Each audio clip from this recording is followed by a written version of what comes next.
Hi, Jeff. Hello, how are you? Great, doing wonderful. How about you? Well, we're all locked up at the moment.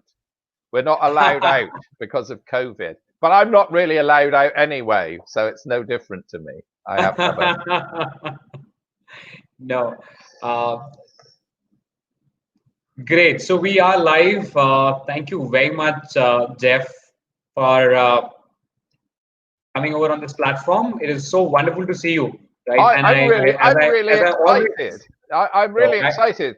I don't know if you likewise. know that I'm old and smelly now, but when I was a child, we were brought up on India. I mean, India was like this magic place. We all eat Indian food because we love it. It's the national dish of England is Indian food. What we think is Indian food. I'm sure we're wrong. And we love the stories of we love the stories of India. Indian literature is just sort of magic here. So I'm really excited. So let's do it. Great, wonderful, and I'm so excited to kind of be to have you here with us. And Oh, I think it's a that pleasure. yes. And as you mentioned about growing old and smelly, I think that you fantastic, young and handsome, like I always see you.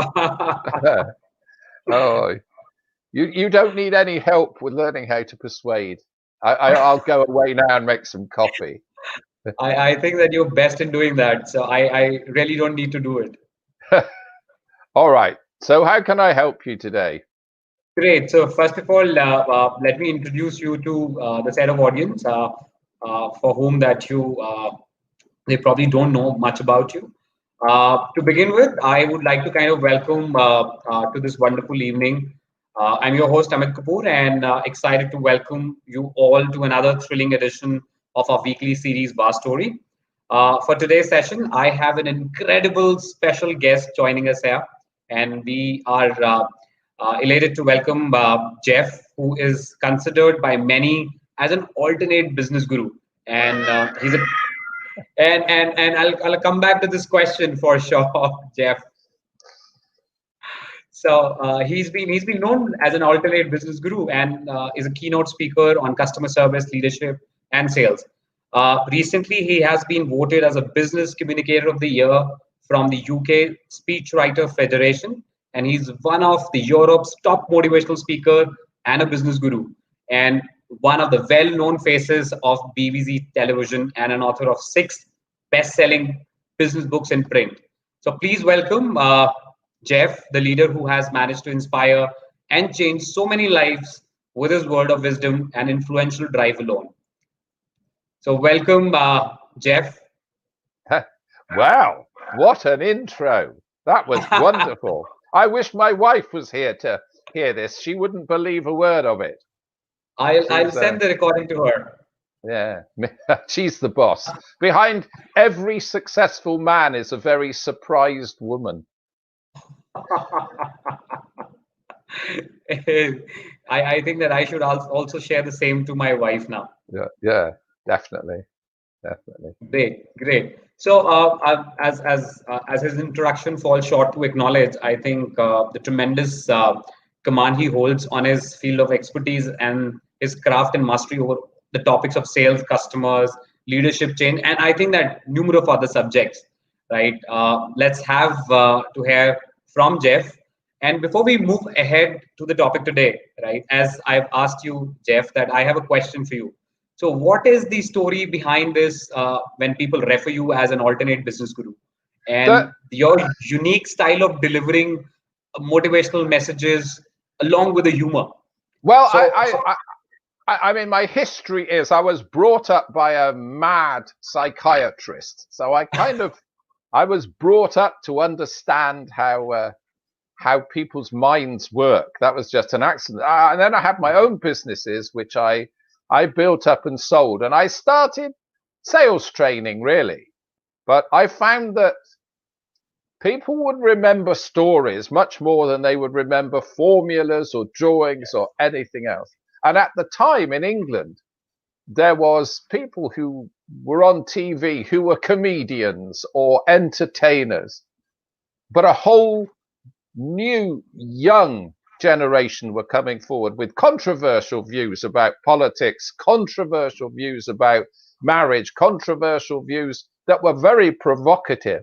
And they were described as alternative comedians. So I think it means kind of alternative to the mainstream. It is trying to give people. I mean, if you listen to a guy that just tells you what you already know, it's very cheery. It reinforces what you believe, but it doesn't help you move forward.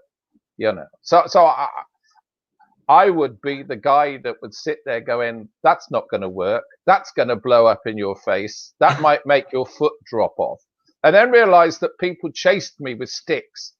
The audience were with me all the way, but I shook them off at the airport. So I realized by accident, it's not an intentional thing. People always say, "Oh, Geoff, I'd love to do what you do." No, you have to do what you do. You can't because I'm mildly insane. So I found that if people laughed, then they would remember and they wouldn't want to kill me. You can sell people difficult ideas. I had a very angry boss come up to me after one of my sessions and said, "What are you? Are you a business expert or a comedian?" And I said, "Why?" He said, "Your presentation was just stupid stories and jokes." I said, "Which one?" And he said, "Well, you had the story about the dirty dog. You had the story about the aeroplane. Then there was that story about the cat with wind. Then there was the story." And then he told me my whole hour presentation. And I said, "Before me, your finance director was on for an hour. Tell me what he said." Nah, couldn't remember one word of it, not one. Yeah. And I said, "Well, there you go. You've just remembered everything I told you." And I said, "Well, the dirty dog, what was the point of that story?" And he said, "Well, I suppose what you were trying to tell me was that," and he just told me all the reasons and points. I mean, case proved. I don't think he ever liked me though, even after, I think that's anyway. So here we go. So there we go. And I love doing it as well. If I can make an audience, COVID has been impossible because a live audience is, it's so much fun. No, but Geoff, this is an incredible way of putting across a very strong message to people, and to our audience, I wanted to kind of put it across to you as well, because Geoff is very unique in his style of delivering any message, any important message, or a management or a business message. This is through very interesting stories, and I have viewed a couple of them and have heard a couple of them, and I'm sure that you all will like that. Yeah, there's plenty of it on LinkedIn and YouTube and everywhere else. So if you're interested, look. But everyone can do it, but they have to do it in their own way. If a guy is shy, then he should present in a shy way. And if you can't push yourself out of your comfort zone. So anybody watching this who would like to make a great presentation, play to your personal strengths. Make it the way, make it the way that is right for you, and then you'll feel comfortable and happy to do it.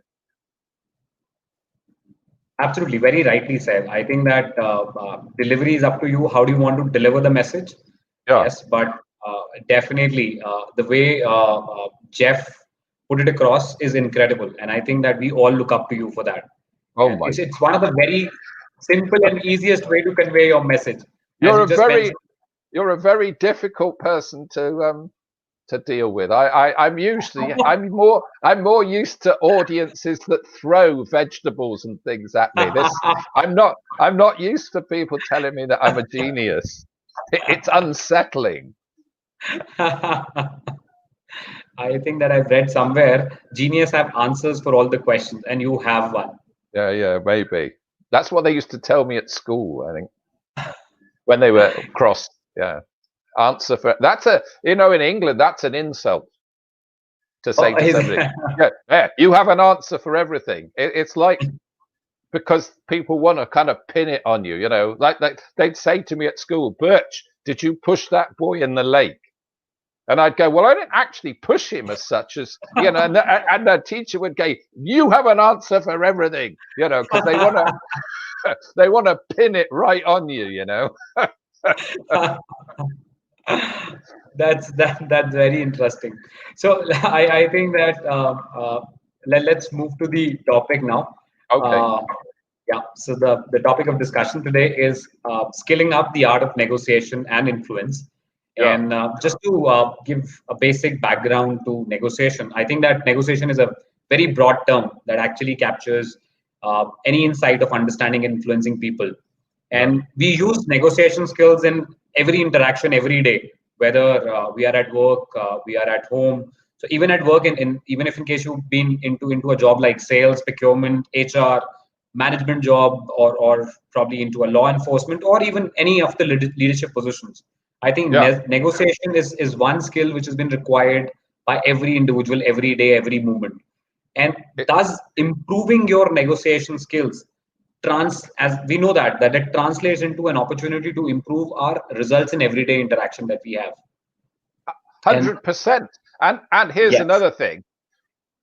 There's a lot in negotiating which is not intuitive. You'd think being polite, asking questions, the things that come naturally to a good person are the right way to carry on. But some of the stuff is actually technically weird. And the way your colleague you're trying to negotiate with or whatever is actually not a natural way of doing it.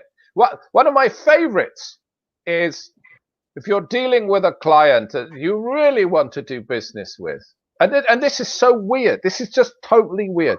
Somebody you really want to do business with, and they say, I'm sorry, Amit, we've decided we're not going to do business with you today. Okay? The natural response is go, oh, why not?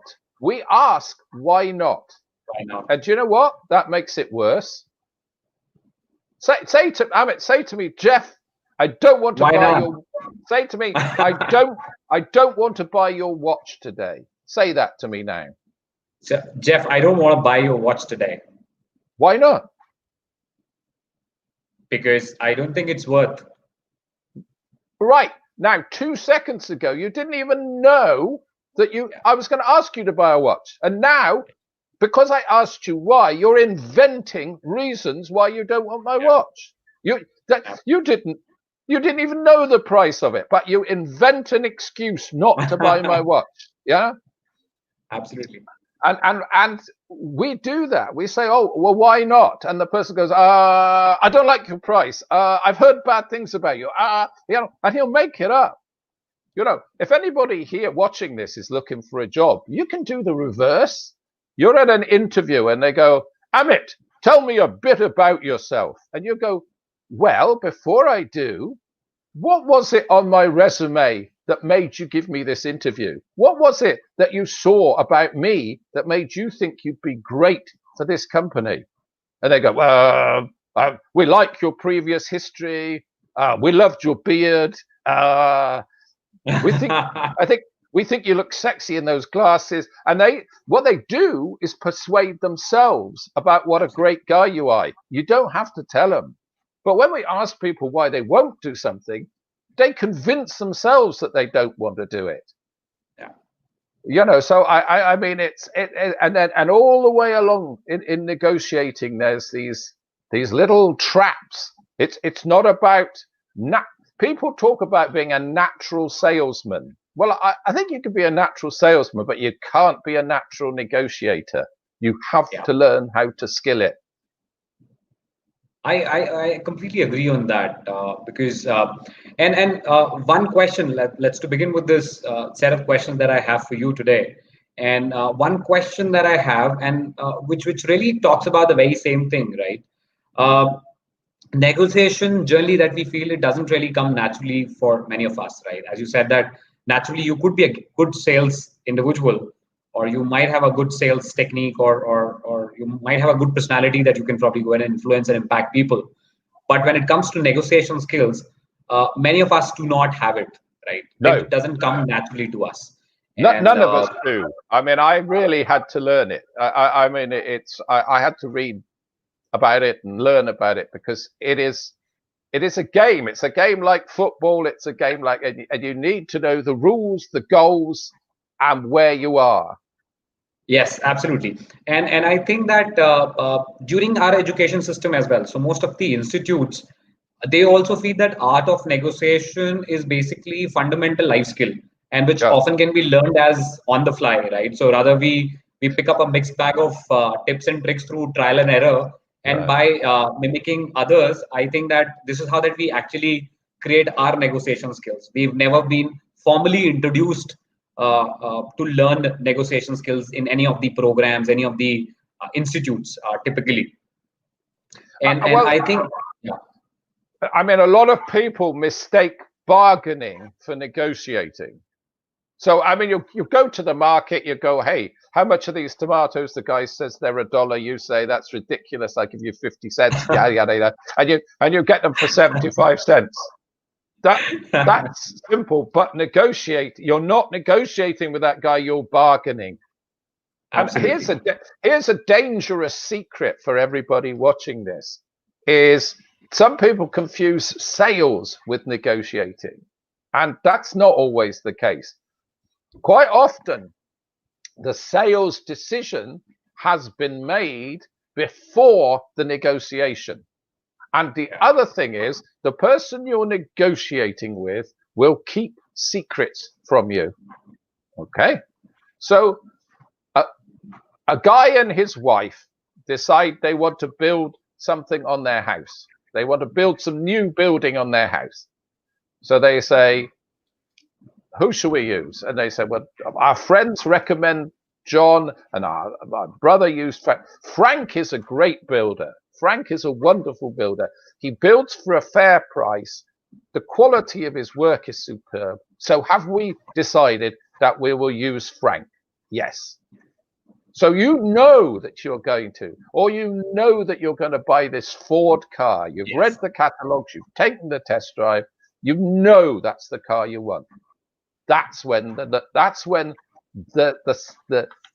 secrets and because you go to this guy Frank and you go, we've been thinking of doing some building on our house. We're not sure that we want to do it, but we heard that, do you want to build for us? And he goes, yeah, $10,000. Oh, they've already decided that they were going to pay 12,000, Yeah. but 10. Oh, that's much more than we wanted to spend. Because they're thinking, well, if we can drive this idiot to 8, not only have we got the builder we wanted and have chosen, but we're going to save $4,000. And you as the builder or the guy selling, you don't know. You've got to explore where they got those prices. And the other thing is, a lot of the people we negotiate with we say in England, fly by the seat of their pants. And here's a really great secret trick that will make negotiating really dangerous for your opponent. It's called being honest. If you're honest, then the other side have a real struggle. Because you go, okay, that's wonderful. I'm really excited about building the new part on your house. And you've arrived at this figure of 8,000. Where did you get that figure from? Hey, I tell you what, why don't we get 3 other builders to send you a written quote and I will match that? Because they know everyone else is dearer than you. If you're honest with people, but you kind of go, where did you get that figure from? And when we negotiate, we tend to just pull figures out of the air, which is crazy. Say you need to sell your car. Say you've got to sell your car. You want the money. You need to sell your car. Yeah. So you ask $5,000 for it, and I come and I say I'll give you 4. I say, and you and I go for a coffee, and you say, Geoff, I'm selling my car. I go, oh yeah. What do you want to get? He said, I need to get $5,000.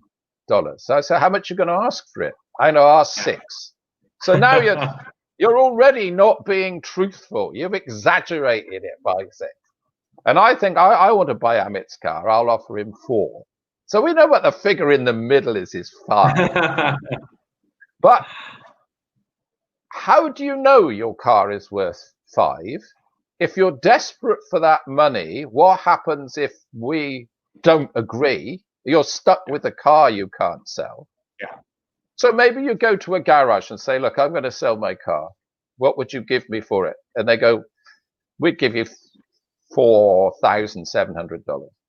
You go, that's not what I wanted, but could you put that in writing? So now you have in writing a valuation of the minimum price of your car. So then you can say to the buyer, look, I have it in my hands here. It's a written quote. Don't mess me about, This, here we have it. Here's a fix, and it's this what are you going to do in every negotiation before you go into it? What are you going to do if this negotiation fails? Is there somewhere else you can go? Do you have another builder that's nearly as good? Do you have someone else who wants to buy your car? Have you got something else you could sell instead of the car? Because once you're tooled up like that, there's an American sales trainer, and he puts $50,000 in his pocket as a magic spell. So when people go, we just don't want to work with you, he goes, that's cool. Because he knows in his heart that he's got $50,000 in his pocket. It's like a kind of magic spell. He's not desperate. He's not bothered. He's just, okay. This is what it is, So it's the demand and supply, as in somebody who has. Well, but here's the thing. It's a joke. Again. Well, I'm sorry. It's one of my bad jokes. But these 2 guys are walking along a railway track. They're walking home, and a train comes roaring down the track. One guy runs up the bank at the side. The other one is running in front of the train. Running like that, and the train flattens him. Bang! And his friend comes back to him and says, "What were you doing? What on earth were you doing? What?" And his friend is dying in his arms. He said, "Why didn't you run up the bank like me?" And he said, "Look, if I couldn't beat it on the flat, I wasn't going to beat it going uphill."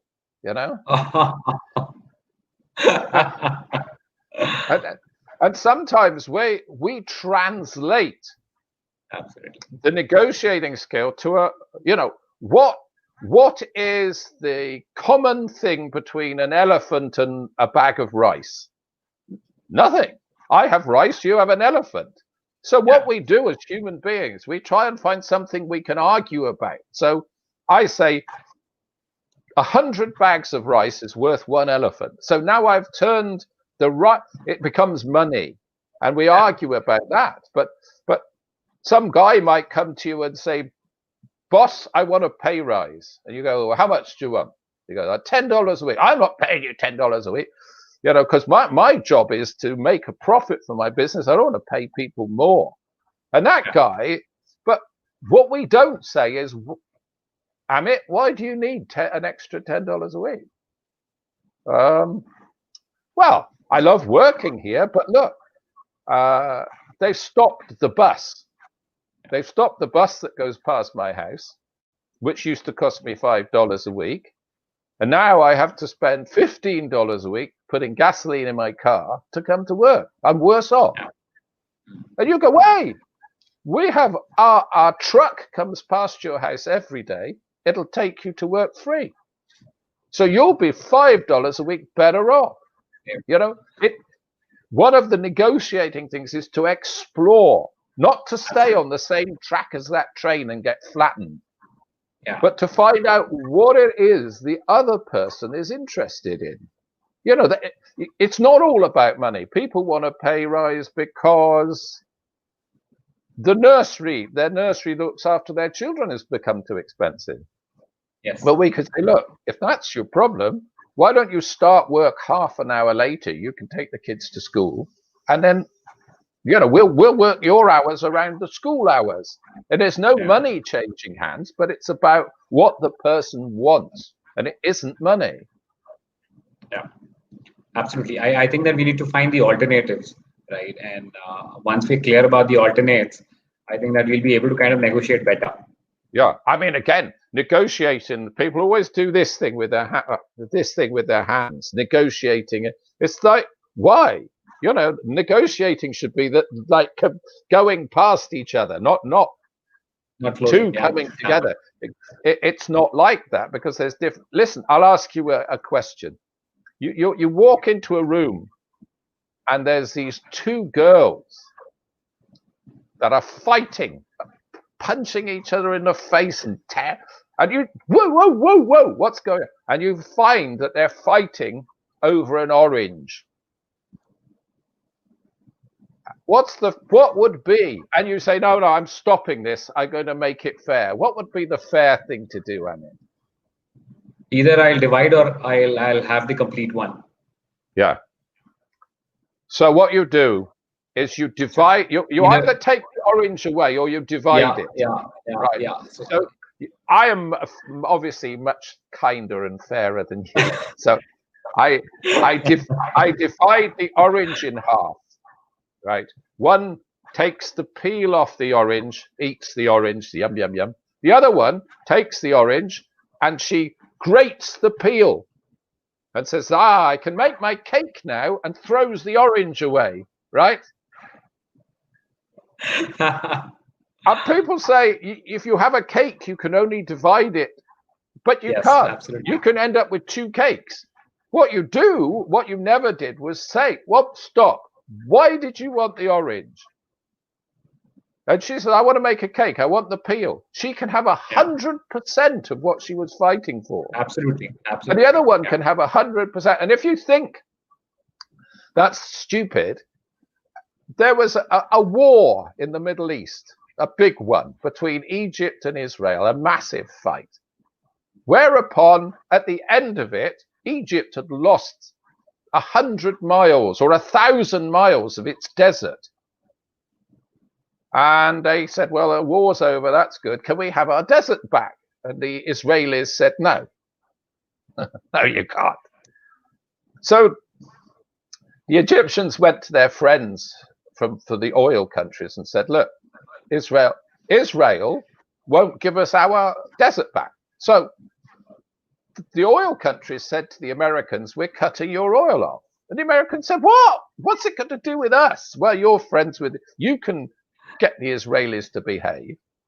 So they sent a guy in who did exactly the orange thing. They said to the Egyptians, what's so important about 1,000 miles of empty desert? Well, it's ours. It's our country. It has our name on it. It's the land of our forefathers. Yeah.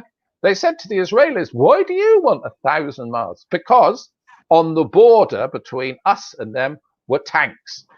And every day we went to sleep knowing that there were enemy tanks. Now there's 1,000 miles between us and the tanks. We're not really very interested in who owns the desert. So the agreement was the Egyptians got their desert back, but they were not allowed to have any, it was demilitarized. Yeah. And there's been peace with them ever since. And all it is that trick with the orange. Why do you want a desert? What do you want from this? Questioning skills are so important. Absolutely. So because when you know, I think I'll go back to the question that I have for you. One of your book, Irresistible Persuasion, which actually states that the key to being brilliantly persuasive and influential is knowing exactly what do you want before you set out to get it. Right? So I think that it precisely talks about the same thing. What do you want out of that orange? Yeah. What is it? What is it you want to get? Yeah. And what do they want to get? Is the other thing, of course. You know, what is it they want? And they're two different things. You know, that the guy wants a pay rise because he can't afford food. But you're a food company. Say, like, we can't pay you, but you can help yourself to as much food as you want. We don't care about that. Yeah, it doesn't matter to us. And here's another thing. We have things that are of enormous value to someone else that we don't understand. Absolutely. So, like, I've got a beautiful 5-star hotel at the seaside, but it's empty a lot of the time. But on paper, those rooms are $300 a night. But some guy says, "Oh, do you want to say?" I can't afford to pay you any more for your car, but you can have a week's holiday in my hotel. It costs me nothing, but to him, that's worth $2,000. Absolutely. And we have things. So again, we need to ask. Here's a good tip to your viewers. People are a bit nervous about people who ask lots of questions. Why are you doing this? What do you want it for? They kind of, I don't want to tell you. But they are very happy to talk about the past. Yeah. So if you say to somebody, I want to sell you a holiday or whatever. Where did you go last year? Oh, I went to Sri Lanka. Oh, did you? Was it good? No, not really. Oh, that's a shame. Because I'm thinking, oh dear, that's exactly the kind of holiday I wanted to sell this guy. So why not? Well, it was too hot. Okay. But what about, no, we loved everything about it, but we don't like the heat. So you'd like a island holiday, but that was very much cooler. Yeah, that's exactly. So what you're doing is you're taking the past into the future. So you're finding out what they want. You're finding out what they want by asking them about the past. It's a nice way of just gently moving to finding out what people are really after. Yes. So I think that when you ask about their past, you'll get an idea that what they didn't like and what they liked. So then absolutely. It is easy for you to sell or negotiate further, right? No. What you're exactly supposed to offer. Absolutely right. So I'll go to a very interesting question that I have for you, Geoff. There are two different perspectives for negotiators to work, right? According to one of the perspective, the best negotiation strategy is to avoid compromise at all cost. Yeah. And so, which we can actually relate to one of the famous sayings, winner takes it all. And the other perspective says that a good negotiator works to achieve a collaborative compromise so that both the parties feel like a winner. And you being an excellent negotiator yourself, I wanted to understand what is your perspective or opinion on this. I first ask you, are you married? Yes. Who's winning?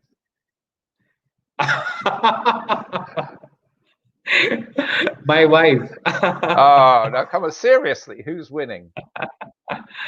Yeah, I think that there is no winner as such because so we all make relatable compromises in our life. Well, they're not even. It's been really 15 compromises. years. Yeah, it's not a compromise. You're not really giving anything up. It's just that you work around each other. That's the thing. I think this idea of but be very careful with this idea of compromise, because during the Korean War, the Americans were fighting the Chinese and the North Koreans, communists, and America, very patriotic Americans who got caught by the Chinese, were coming back to America saying that communism was a good thing, and the Americans called it brainwashing. But actually, how they did it was by using techniques of persuasion. There was no physical thing, and one of those things was to give very tiny rewards, and it has to be tiny rewards for tiny movements. So they didn't say to these American troops, if I give you £1 million, will you say America's wicked? Because I'll explain why that doesn't work. They would say, you can have one extra potato in your soup. If you just talk to us and say, do you agree that everything in America is perfect? Is everything in America perfect? And the guy would go, nah, not everything's perfect. Of course not. And he'd get his potato. And then they would get him to write maybe a little article about how great America was, but to include perhaps that not everything was perfect, and not everything was bad about China. They call that foot in the door. If you can get those tiny movements started, it's like pushing a heavy car. Once that wheel turns one tiny bit, then it starts. So momentum. this never compromise. I'm not sure about that, but be very careful about tiny concessions. If I said to you, okay, I will buy your car for $5,000, it's great. And you go, that's good, Geoff. And because I have decided before this meeting, I will not take anything less than $5,000. You want that car? Sure. So I arrive at your house and I bring out the money and I count the money into bundles, $4,999.99. Oh my golly, I'm a cent short. I'm a cent short. What are you going to do? Seriously, Amit, what are you going to do? I personally, if you ask me, I'll pick that money. I'll be happy. So now you've moved. So what happens if I have $5,995? That's all I have. You've only I still go ahead. Yeah, and of course, you see, that's this thing. It's these movements. That's why when you do negotiate, when you've drawn that line, when you know that you have a written offer for $4,750 from the garage, once it gets to there, then it's done. You know, and that will keep you safe. It's preparation. You know, people say that I am pessimistic. Okay, if I smell flowers, I look for a funeral. You know. But it doesn't stop me enjoying myself. I love to go to the theatre or see a cinema, but I sit by a fire exit. You know, I enjoy the play, but if there is a fire, I'm the first one outside. You see, and it's the same. It's the same thing of when you have what could possibly go wrong. Well, this guy might not have any money. He might be cheating me. He might. Okay, we're not going to say that he is, but you know. And again, here's another important thing. If you think somebody's being unkind, cheating you, don't tell them. Tell them how you feel. That switches it round as well. So if this guy's cheating you and it's obvious, you don't say to him, "You're a cheat. You're a liar." You go, "I don't feel too happy about this." He goes, "Well, why not?" Because I feel that I'm not being told everything. I feel that some of the things I'm hearing aren't true. Then it's not an accusation of him. It's an accusation of the situation. It's not bringing. You need to keep personalities out of it. Absolutely. I agree. Absolutely. I think the way that you actually explained things, first of all, my apologies that I've mentioned compromise. So we're just not compromising, we're taking a step, right, towards negotiating, I would say. That's very, very, very right. And I think that the way that you actually helped us to understand that it is about, it's not about winning the entire battle, right? It's about taking few steps from one party and few steps another party can take. And overall, I think that they'll be able to kind of make a fortunate deal. Again, you know, this business of moving, I don't talk about sales anymore. I talk about moving people. We need to move people. So maybe a doctor would like you to give up smoking. He's not a salesman, but he needs to move you. And you need to have, even a doctor needs those techniques of being able to frame an argument in a way that's much more persuasive. Needs to understand what issues, what's going on. One of the ones is trust. You know, I tell a story. I promise you this story is not true. I told this story and somebody thought it was true and was absolutely terribly upset. But I tell this story that my father put me, when I was a little tiny boy, he put me on top of a high cupboard and said, jump into my arms, jump into my arms. I said, no. He said, why not? I said, because you'll drop me. And he said, no, I won't. I'm your father. I love you more than anything in the world. Jump into my arms. No. You'll drop me. And he said, no, I love you. Jump into my arms. So in the end, I jumped and he just stepped back and I fell on the floor. And he said, there you go. That will teach you a lesson in life. Never trust anybody. You see. And it's and people will say, some people will say things to you that are, well, Amit, we'll deliver this to your house next week. If you leave a little deposit, $20, we'll deliver it. And you go, well, what proof have I that you will deliver it? They go, oh, what's the matter? Don't you trust me? Don't you trust me? And you have to say, it's not about trust. It's got nothing to do with trust.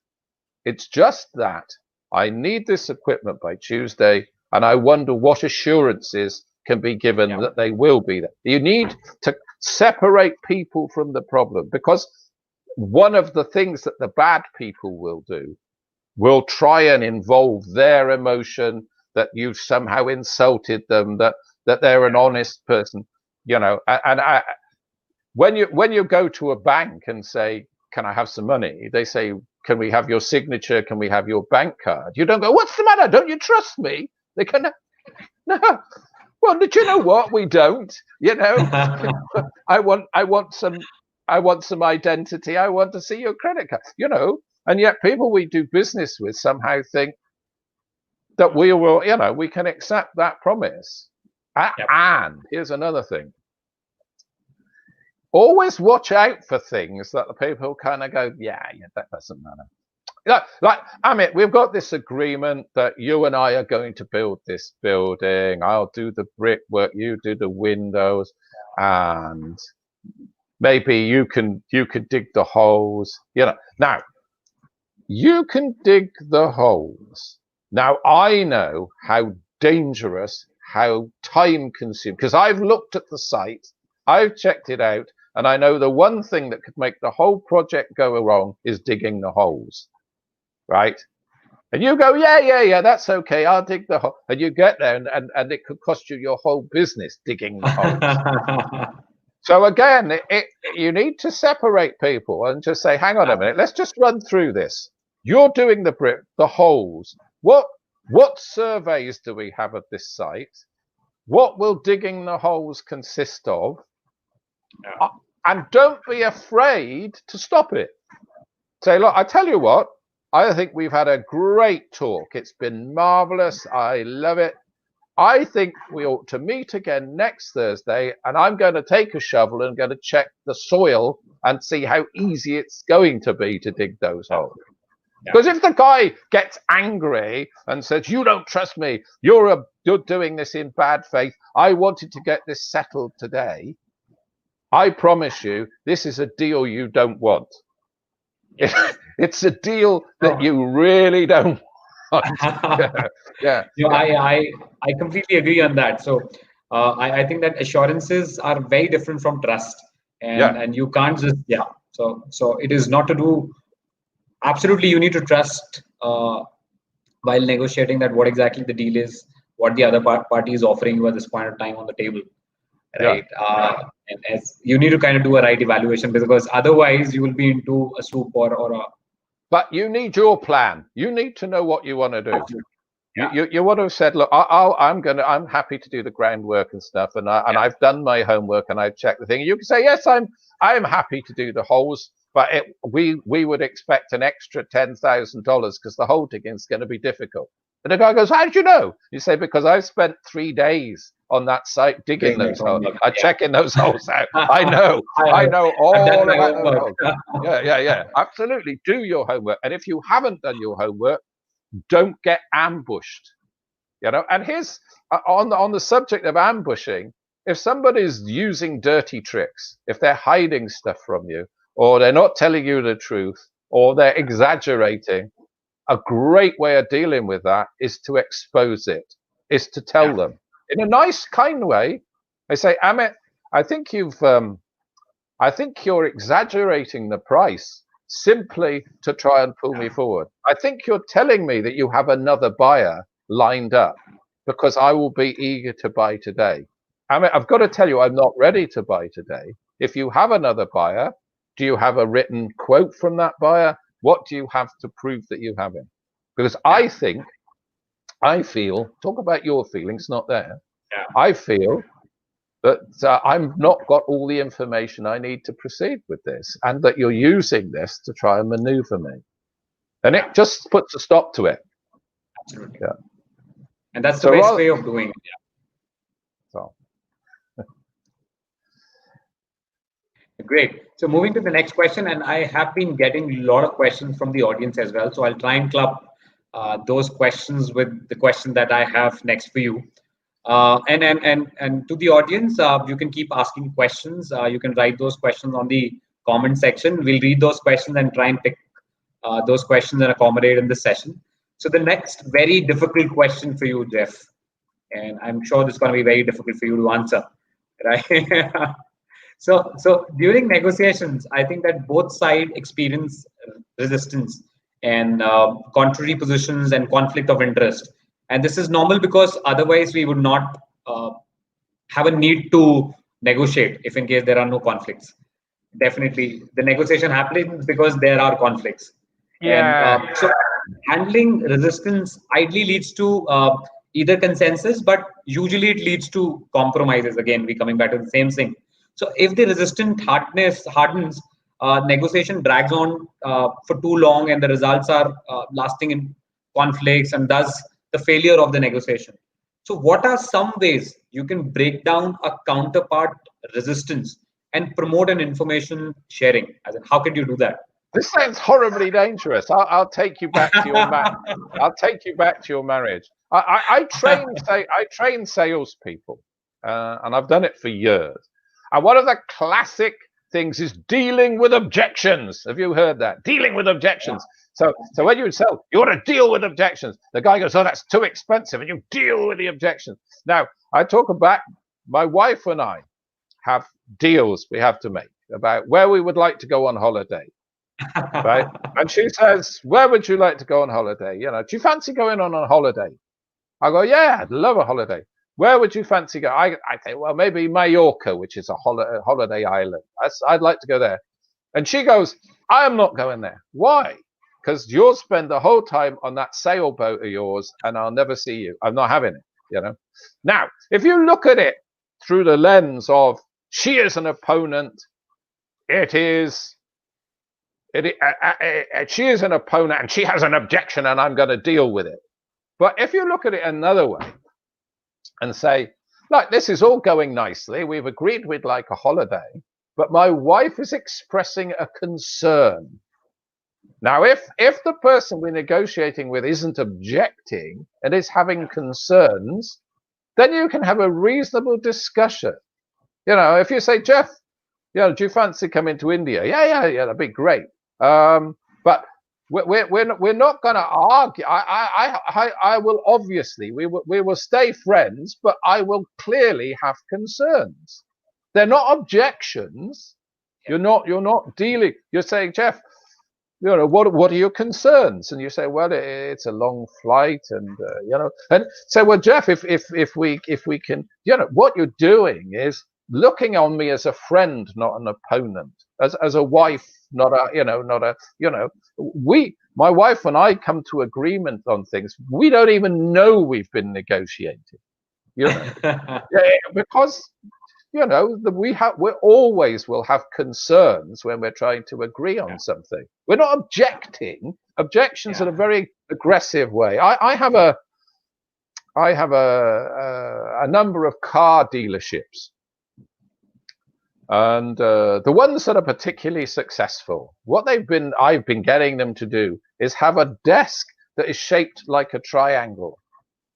Okay. And the customer sits on one side, the sales guy sits on another, and on the other line is the computer with the stock of cars, and honestly revealed is the cars, the stock, the price. And together, they choose a car. The sales guy is not pushing. the person picks one up and says, "What's this one? It seems very cheap." And the guy goes, "Well, it's less expensive than the others because it doesn't have quite so many accessories, or it's done a few more miles. But if you're interested in that, and it's when you sit opposite somebody like that, then it's aggressive. Quite often the solution is to get some nice comfy chairs and sit next to each other and have a coffee, and all of a sudden the whole thing changes. You can't play chess when you sit next to somebody. Chess is an aggressive game of strategy and negotiation, but it's about war. And this whole thing isn't about war. It's about having a lovely life where we agree to things and we get what we want and they get what they want. I go into a shop and the shopkeeper wants to make money. Yeah. And I would love to own things that he's got in his shop. So I don't see a problem there at all, There just isn't. I'm not an opponent. I'm going to be his friend and he's going to be mine. Yeah. So I think that people don't really perceive it as because this is going to mutually benefit each other. But people take it very differently, and negotiations have always been treated this way, that one has to win and one has to lose, and that actually make it a war. Yeah. But here's another dangerous thing: is that if you are really, I could be very persuasive. I mean, that's another thing. It was one of the things that at school to talk my way out of trouble. I'm absolutely brilliant. But people know when things haven't gone well for them. And they bear a grudge, Yes. I used to get these reports from my school saying, this kid is horrible. This kid fights with everybody, this, that, it. But the one teacher who could never catch me at it, there's one poor teacher that could never prove it. He used to write, Geoff Burch, satisfactory, because that's all he could take. It's like, there was nothing bad he could think of, but satisfactory, really damn me, But I think this guy had waited for whole life to get me, because if somebody's unhappy with the outcome of a negotiation, it boils, and boils. I want the people to be genuinely happy and delighted. Somebody asked me, what's the difference between high pressure selling and ordinary selling? And selling has two parts. It's your interests as the salesperson and the relationship with the customer, the balance between the relationship and your interests. So if somebody says, Amit, how much is your car? And you go, Geoff, you can have it for nothing. I will love you. The relationship will be fabulous. You will be broke, but But if I say to you, Amit, what use is a 1 hour guarantee, and you say it gives me 100-kilometer start, it's so people who come to your doorstep and try and sell you something, they can be as persuasive as they like because they never want to see you again ever. You will never find them again ever. So I say to people who sell dodgy books on the doorstep, or weird kitchen gadgets, or some crazy makeup that makes you look 10 years younger, do as hard as you want. Go as hard as you want. When I train them, go for it, because you never see the customer again. Never. In fact, if you see them, run, But if you want a great business that stays in the same town where people know where to find you, you have to make sure that whilst you're taking care of your interests, because you're not going to starve, you must also look after the relationship. And you need to check with people that at the end of a negotiation that they are content with the negotiation. And if you see them, actually say, Amit, you don't seem terribly sure. What is it that I haven't explained? How can I help you to understand that we've got a great deal here? You don't seem too sure. Yeah. And people say, well, that's a crazy thing to do. Get the money and run. But, you don't want to do that. You really don't. I think that you very well explained, as in if in case you don't have to see your customer, so try and kind of be the toughest negotiator. Yeah, yeah. Right. But But it's if in case not you tough. really wanted to kind of have a repeated business, Yeah, then you need to take marginally slow steps, very steady steps. yeah. And, And explore the mutual benefit. If you are a yeah, wonderful builder, if this guy is a wonderful builder, and you charge a fair price, because say those guys really push you down, then when you do the building, you'll have to cut corners. You'll have yeah, maybe thinner glass or maybe not such great timber. But you need to say that to the customer. Say, look, your grandchildren will be proud of this house because I use the finest materials, This, but if you would like cheaper wood, if you would like, plastic doors, then we yeah, can sharp. But really, you're not going to be happy. I tell you, you're going to be yeah, so much, that you have a job. All of the people viewing yeah, this today are good, honest people who would like to do a job that when they drive past the big bridge on a motorway, I designed that bridge. yeah, That bridge has been there. My great grandfather designed that bridge. That's what we want. And we can't give a great job to people if we don't receive the correct reward. So all this is doing is just getting it straight, you know. yeah. So selling, people talk about selling things to people they don't want and won't take no for an answer and this sort of thing, but none of that is true. Thank you. I think that you've really given the answer very nicely for the toughest question that we have for you.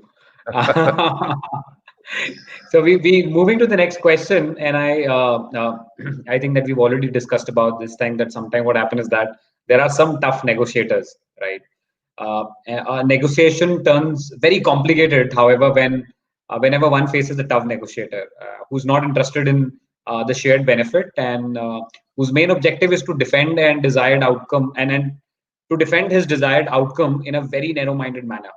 Yeah, Because of the common tendency to view negotiation as a battle rather than an opportunity to work together, negotiators often get very defensive and the process becomes more difficult and long.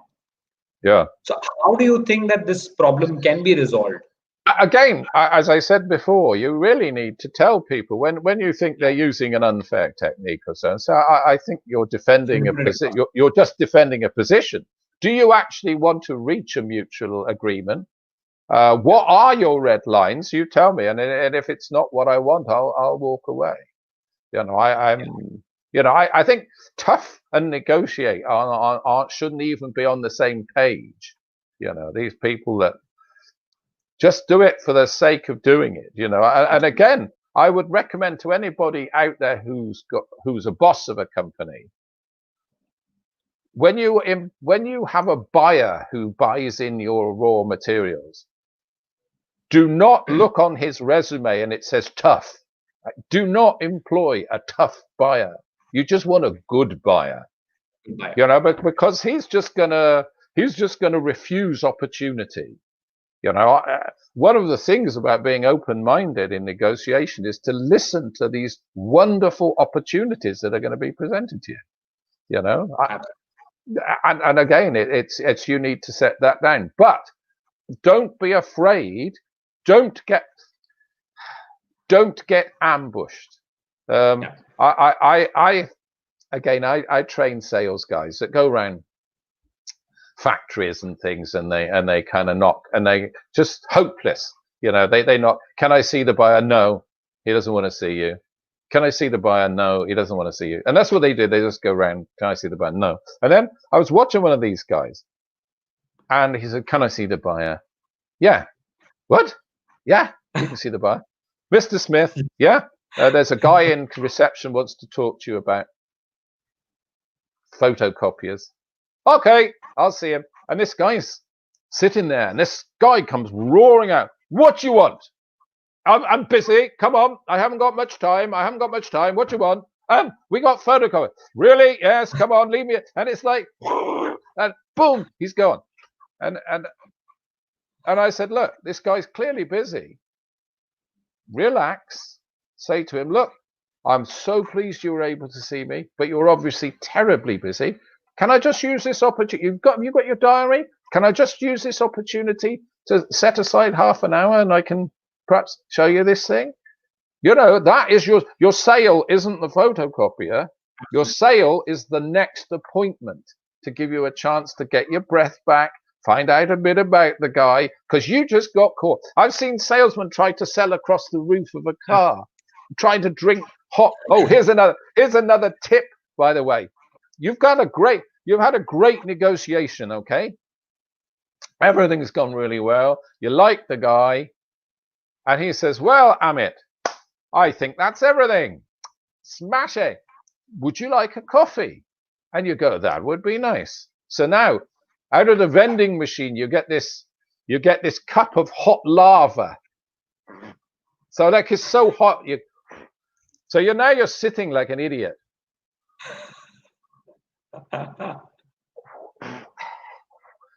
So Amit, what made you decide to go into sales? Well, I decided to go into sales when I was in prison. What? Yeah. So how did you get this job? Well, I met my boss in prison. Actually, he was in for fraud. You know, it's like your whole life is being ruined by a coffee. You know, yeah. The whole timing of your presentation is set to the heat of one cup of coffee.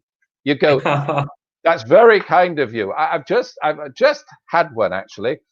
Very nice to meet you. I've got your order. I'll get it organized straight away. Lovely to have met you." And you go. You choose your time. He doesn't. And to allow a cup of coffee to choose your time is just what are you going to be talking about after the negotiation that isn't going to get you into trouble? You know, nothing. There's nothing safe. You know. So So what restaurants do you like? Oh, that's a vegetarian restaurant. Yeah. Oh, I hate vegetarians. Are you a vegetarian? You know, already you're in trouble again. You know what I mean? Just no. You know, just no. Just get it done. Smile, be charming, and leave. You know. So, linked to this conversation only, I have another very interesting question, and I think that we'll keep this question as a last question of the session because we've already taken a lot of your time. So, even after the best negotiation, as you just mentioned, sometime the other sides will demand a renegotiation of the deal. So, how can one bring a negotiated agreement back from the brink of collapse? Because, as you just mentioned, sometimes what happen is that you're almost there and you've lost it. How can you really get back the deal? Well, first of all, you got it wrong to start with, because one of the things that I always tell people when they're negotiating or selling, but negotiating particularly, is always to have a pen and pencil, and you need to do this thing called checking back. So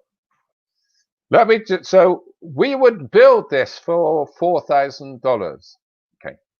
So are you happy with that as a price? Yeah. Yes, we are. Okay. We'll build the main construction of concrete. Are you quite happy with concrete? Yeah. So when you've done that, you write all this down. So at the end of the thing, you say, okay, so if he says, we're going to paint it blue, and he goes, no, I hate blue. You write that on a different side of the page, because we're not, you know. So then when at the end of it, we go through all the things he liked. You don't remind him of the things he didn't like. Yeah. You say, well, of course you hated the color blue, didn't you? You don't do that. You go, right, you agreed that it should be $5,000, yeah? And you, again, a great technique, which is one I struggle with, is keeping my mouth shut. You know, you ask a question and you shut up and stay silent until you get an answer. So you agreed 5,000 was a fair price. Yes. Good. Okay. So yeah. And then you just say, well, okay, if you could just simply okay the agreement, we'll go ahead. What, you know, if a negotiation goes wrong at the end, You did something wrong in the middle. It's a lesson in life. And again, you can say, look, something is clear. Again, be honest. Honesty is such a great technique. You say to the guy, look, something's gone horribly wrong here. I thought we were getting on so well, but it's clearly something that's, so let's get right back to the basics. You want a building, correct? Okay. So, and the price $5,000. What is it that's, what is it that's holding this up? And if he says, well, I haven't organized the loan yet, or I've got another builder to talk to, or whatever. Just, I mean, again, then we know what the problem. We need to expose what the problem is before we can deal with it. And another thing, of course, is people will lie about what the real problem is. We haven't decided to go ahead. What it really means is we're broke and we haven't got any money. Yeah. So you need to ask very careful, open questions about, and sometimes indirect questions. So like, what else? If he's a really rich guy, if he's a really rich guy, why did he come in a taxi? Why hasn't he got a car of his own? You know what I mean? It's like you need to kind of just watch and listen. You need to be a detective. Great. I think that, and once we'll be able to kind of identify what is the gap, wherein we've not been able to kind of, even at the end, we've not been able to kind of make a deal. So how do we need to recover out of it? As you really said that, okay, once we identify there is a gap, right? It could be either this person is broke, he doesn't have money, or there is another extra conversation which is happening, or there is, which is happening across the table on the other side, or some other time that he has actually had scheduled. Or how he can actually revive? How can a negotiator come back into the deal? There's a number of areas. One is, if the deal is a bad one, you don't want it. I mean, you need to be honest with yourself there. Sometimes you'd be better off not doing the deal. Not doing it. And you go like this great big company rings you up and says, hey, Amit, we love your sacks. We want you to supply all the sacks to international, Mumbai potato company, and you go, oh, that's great. And you kind of think, wonder why he chose me. What happened to his other sack company? And you ring him up and go, oh, you do the sacks for the Mumbai potato. Yeah, he never paid us. We nearly went bankrupt working with that guy, and we've told him we won't supply him anymore. Oh, yeah, that's interesting. Do I want to do business? So there's that as well. But in a complicated negotiation, if I come into your little sweet shop and I say, Amit, how much is your Mars bar, chocolate bar? And you go, it's 5 cents. I go, yeah, all right, I'll have one of those. That was a successful negotiation, a successful sale. Yeah. If I go, how much is that Mars bar? You go 5 cents. I go, that's far too much money. I don't want one. Then it was a failed sale. You didn't sell me one. So that's how it works. But if I say to you, if you say to me, Geoff, I want to talk to you about building an atomic power station. How much is it? And I go, it's $300 million, And you go, how will I measure the success? How will I measure the success of that? Because everybody who's in a negotiation that was that big fools themselves that it was great. Went to see Amit, showed him the plans for the atomic power station. And this is the line that every bad salesman in England always writes. He was very interested. How did you get on with Amit? He was very interested. He's not. Well, how do we quantify very interested? They're very interested. And what I say a failure is when you don't sell something, but it's also when it's ongoing, forward going with no measurable success. So when I meet you and talk about my power station, and you go, Geoff, we're very interested. We go, that's great.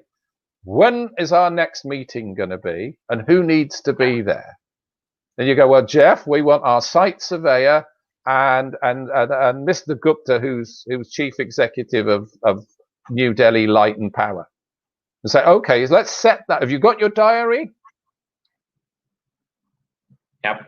See, silence. Nice, got the answer. Okay, let's make a date. So I leave not having sold a power station, but with a date in my diary. And it's the same. Nothing's failed if you can get that second meeting, that second chance. What is it that I need? Do I need to bring some more information? What information do you need? Let's set up a meeting. Who else is involved? Because the guy can't tell you. He can't say to you, Amit, I can't make this decision because it's not I'm doing this for my boss. And I'm pretending that I'm the boss and I'm really an idiot. He can't tell you that. So, but you can get him off the hook by saying, that's great, Mr. And who else would be involved? Oh, my chief executive. That would be lovely. If he could join us for the next meeting, that would be great. So the guy can save his embarrassment. So you need to separate emotions from the problem. You know, people always, what, are you calling me a liar? Don't you trust me? You know, don't you think I have the authority to make these decisions? You just say, no, it's not what I'm saying at all. I personally understand that you have the authority, but it's just, it would be great if we could involve the other people in this so we don't have to go through all this again. So you've got to find ways of saving the guy's face. True. And I think that you very rightly said, if in case we could get a follow-up meeting arranged, so that's how that we can quantify that at least the first meeting has been successful. It's not as simple as that. Actually, what you need to do is to get the person to make the biggest decision that they allowed to make. So if I want to sell to the biggest company in India and I go to there and all I meet is the lady who does the cleaning, most salespeople will walk away and say, waste of time, didn't see the decision maker, because everybody talks about the decision maker, but everybody can make decisions up to a point. So, hello, I want to talk to you about atomic power stations. And she says, I'm sorry, I'm just a cleaner. You say, oh, that's all right, that's fine. Who is your boss? Oh, that's Mrs. Smith. She's head of cleaning services. Oh, so she's in the management. Oh, yeah, she is. Would you pick up the internal phone and ask if I could just have a few minutes with her? Yeah, all right, I can do that. So the cleaner leads you to the management level. And the lady says, well, you can't talk to me about it. But the guy I have my lunch with, he's the guy of procurement. He's the head of, oh, what's his name? His name is John Smith. Oh, that's marvelous. You wouldn't give me his direct number. So what you're doing is, yes, another meeting might be what you want, or yes, it might be, shall we deliver some samples for you to try? Or what you do is ask for a decision that is the best decision, that is moving you always forward. I call it the ratchet effect. You click a little bit forward every time. Click, click, click. And you need to hear those clicks as you talk to the person. You know, you're not going back, you're moving forward. That's all you need to do. And again, you need to decide this negotiation is going to take so long it's not worth my while. Or, you know, I when I was in sales, I had a company that I so wanted to do business with. It took me 5 years, but it was 5 years the biggest contract we'd ever had, and I worked my way through the whole company until I'd got them all convinced that we were the best supplier. You know, and then they gave us millions. So yeah, I mean but again, I had that as my plan. You know. Yeah. So you need to evaluate yourself that whether how long that you need to go, and is it worth going that long? Because like a map. It's a journey. You know, it's a map. You need to see the obstacles and you need to see the thing, and just look at it in a different way. Have lots and lots and lots of fun doing it. Great. I think, Geoff, that I didn't realize that it's been more than an hour, and it has been such an amazing conversation with you. Just lost the track of time. So I say, if anybody, I'm always on LinkedIn and bits and bobs, and I'm always happy to hear from people. It's great fun. Absolutely. So what we'll do is we'll share your link on the comment section for the viewers to probably go ahead and reach out to you. They can reach out to us as well if in case they want to kind of reach out to Geoff. We'll be able to kind of direct them and support them and help them to meet Geoff in person. He's a best sales as in I would not say sales, but he's a best negotiator in terms of he can train you to kind of go ahead and get all the roadblocks that you actually see in your life where you're not being able to kind of negotiate, and be you are in a job, you've been studying, you've been in any stage of your career that you feel that you've been stuck somewhere. I think that he's the key to success, right? Oh, and well, I'm giving away that to everybody. I ought to listen to his advice by the sound of this. So it is very nice, lovely time that I had with you here, Geoff. So excited to look forward to have similar kind of conversations ahead, different topics. And, definitely. Yeah, you never know. I might actually, once they've got rid of this horrible plague, come to India in person. I would love that. Yeah, I actually wait for you to come here. So the sooner that you come here, we're definitely gonna go ahead and have good time together. Magic. And I need to kind of learn a lot of things from you. Pleasure. So thank you very much, Geoff, and thank you for your time and brilliant takeaways from this session. Thank you very much. It was a pleasure. Thank you so it was, and thank you very much to all the audience. Have a lovely weekend, and to you, Geoff, as well. A lovely weekend ahead, and let's look forward to have you here again with some another interesting topic soon. Right, certainly, with pleasure. Thank you very much, Geoff. Thank you. Take care.